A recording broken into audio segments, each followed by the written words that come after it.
আসসালামু আলাইকুম everyone, welcome back to Ishan's mom happiness channel.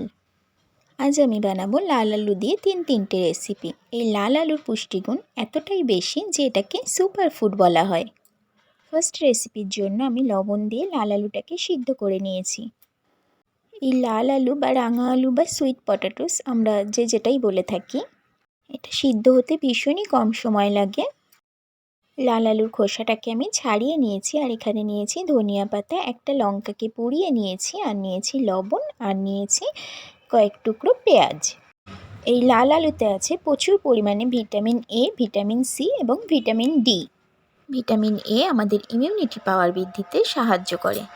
Vitamin C এবং ভিটামিন ডি দুটোই আমাদের শরীরের জন্য ভীষণই উপকারী। ভিটামিন সি আমাদের ত্বক এবং চুলের সৌন্দর্য বৃদ্ধির সাথে সাথে সর্দি কাশির হাত থেকেও আমাদেরকে রক্ষা করে।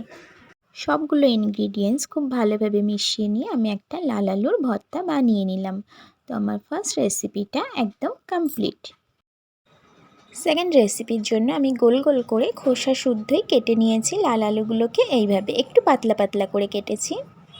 কড়াইয়ের মধ্যে রিফাইন্ড অয়েল দিয়েছি, তার মধ্যে কালো জিরা আর কাঁচা লঙ্কা ফোড়ন দিয়ে আমি লাল আলুগুলোকে দিয়ে ভেজে নেব। লাল আলুতে ভিটামিনের সাথে সাথে আছে প্রচুর পরিমাণে ম্যাগনেসিয়াম এবং পটাশিয়াম। আমাদের শরীরের নার্ভটাকে ঠিক রাখার জন্য ম্যাগনেসিয়ামের ভূমিকা কিন্তু ভীষণ গুরুত্বপূর্ণ। একটু লবণ দিয়ে আমি জাস্ট এটাকে 2 মিনিট ঢাকা দিয়ে রান্না করে নিলেই এটা খুব ভালোভাবে সিদ্ধ হয়ে যাবে। যারা ওজন বেড়ে যাওয়ার ভয়ে বা যাদের ডায়াবেটিসটা আছে, তো অনেকেই কিন্তু তাদের মধ্যে এই মিষ্টি আলুটাকে ভীষণভাবে অ্যাভয়েড করেন, যেহেতু মাটির নিচে, তারপরে আলু, তার উপর আবার মিষ্টি আলু। কিন্তু ডক্টরদের পরামর্শ অনুযায়ী এই মিষ্টি আলু আপনার ডায়াবেটিসের সাথে সাথে আপনার ওজন বৃদ্ধির সমস্যাকেও নিয়ন্ত্রণ করে।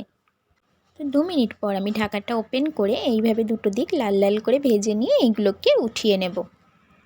আমার সেকেন্ড রেসিপিটাও রেডি হয়ে গেল। এরপর আমি চলে যাব আমার লাস্ট রেসিপিতে।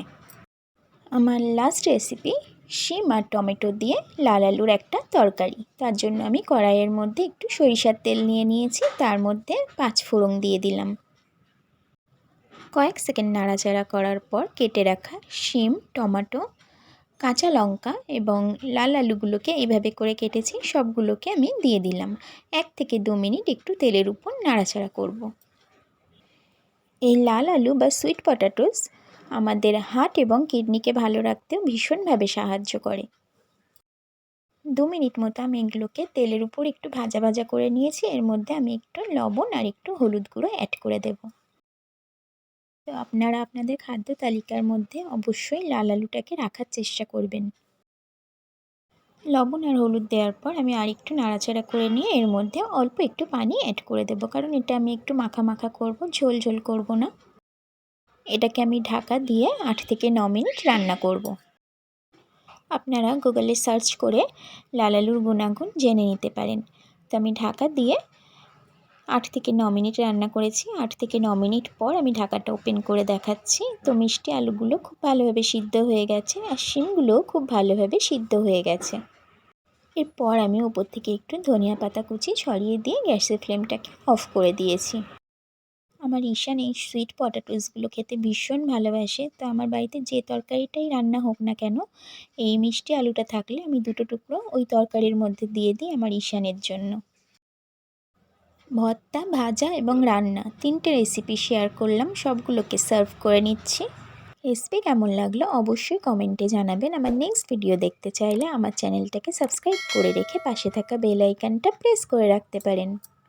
যারা অলরেডি কাজটা করে রেখেছেন তাদেরকে থ্যাংক ইউ সো মাচ। আবারও দেখা হবে অন্য কোনো ভিডিওতে অন্য কোনো রেসিপির সাথে। আল্লাহ হাফেজ। আল্লাহ ব্লেস অল অফ ইউ।